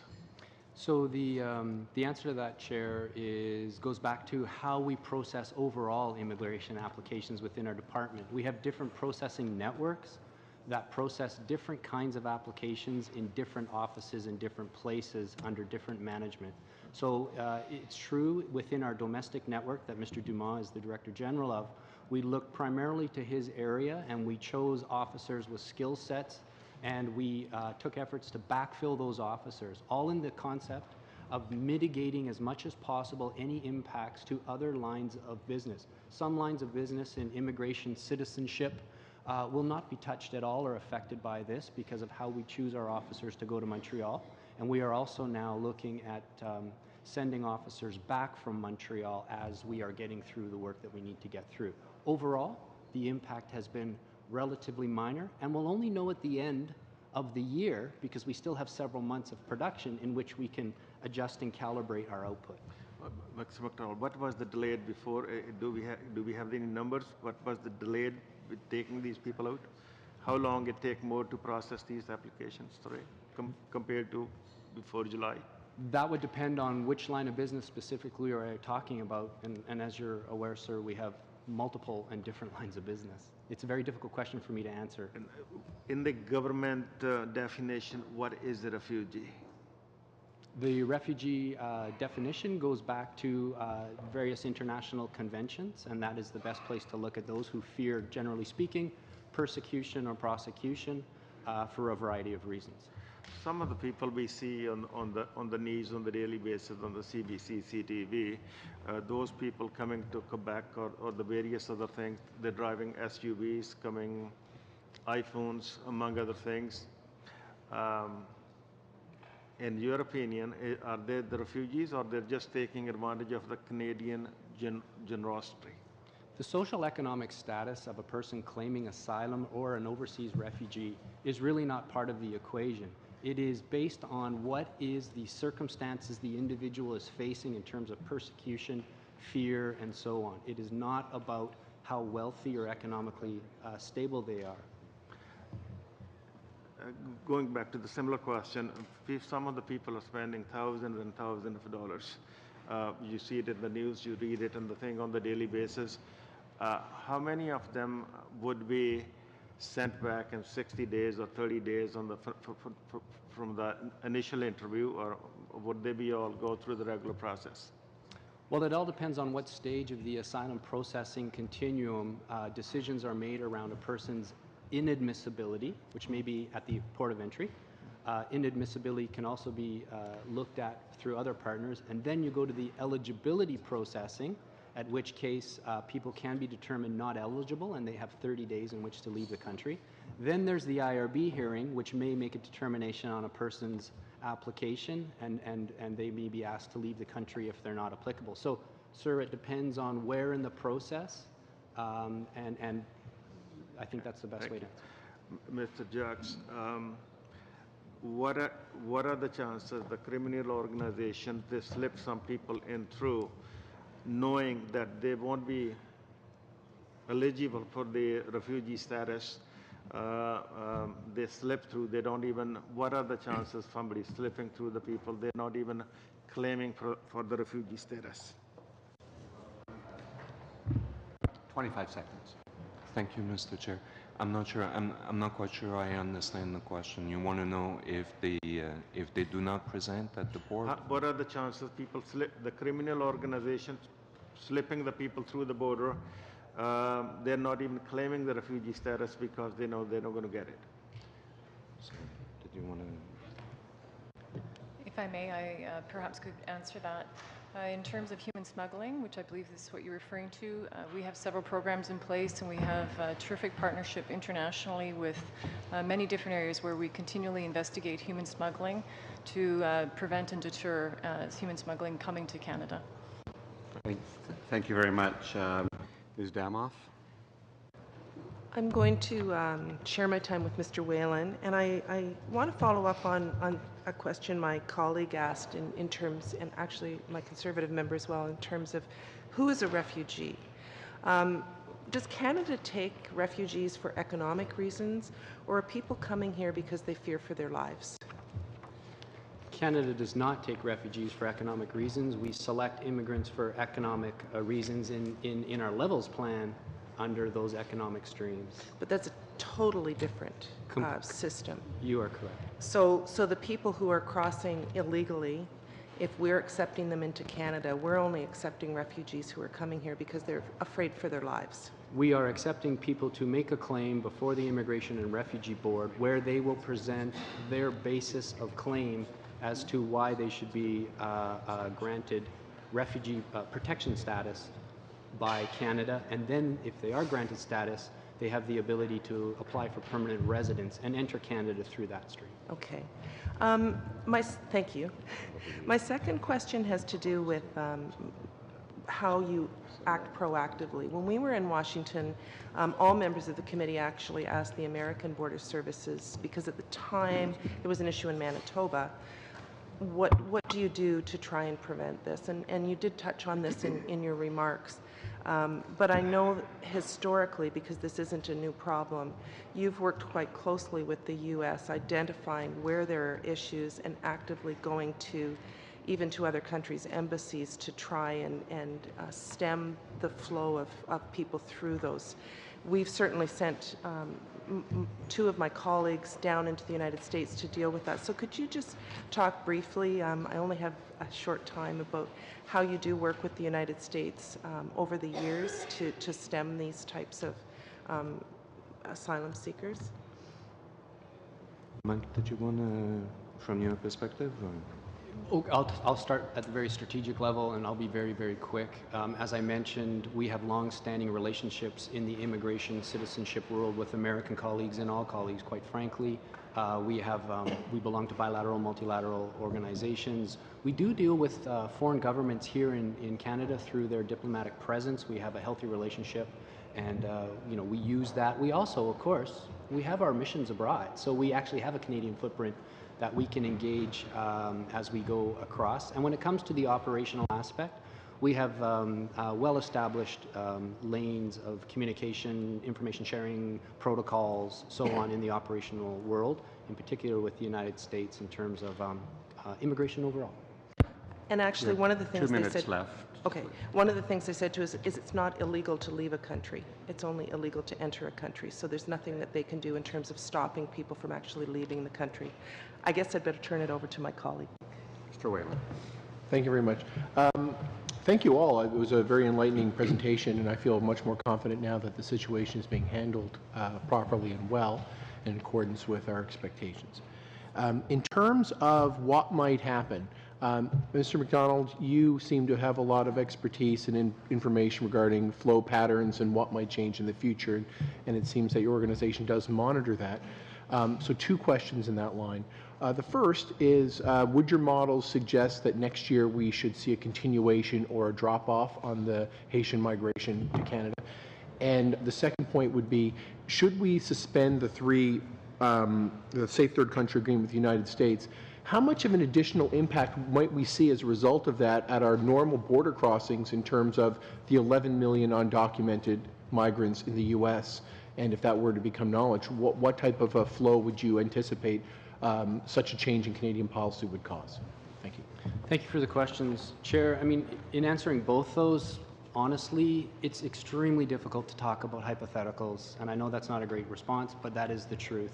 It's impossible to determine people's perceptions versus the realities and all the factors that I have talked about which push and pull people. In terms of next year's numbers, you're right. There are certain decisions that could occur in the United States which may or may not have an impact to next year's volumes. You do have a large number of undocumented workers, as you pointed out, sir, in the United States. How that plays into the factor, it's very extremely difficult to talk about. In terms of a hypothetical of a safe third or no safe third, that's really very hard to predict. But I will say this in closing, is that, again, we have an asylum system established, we have regional, national footprints established in order to handle our #1 goal, which is a managed border asylum system. And that is where we're striving for every day when we go to work, to be frank. I'm afraid I need to end it there. We don't have time for another round, so I'm going to suggest that brings the end of our time for questioning. I want to thank the witnesses, the officials who are with us today. Very especially thank you. Some of you are relatively new in your positions. Mr. McDonald, welcome to your position. I'd be first time in this position in this committee. It was excellent. And just to remind the members of the Citizenship and Immigration Committee, we will continue with our study on Tuesday and Thursday of next week. And now to Mr. McKay. And to the members of the Public Safety Committee, we passed C21 last night, so the order of business will be C21 Tuesday morning, and Thursday the minister will appear first thing Tuesday morning. We're now going to attempt to synchronize gavels. Yeah.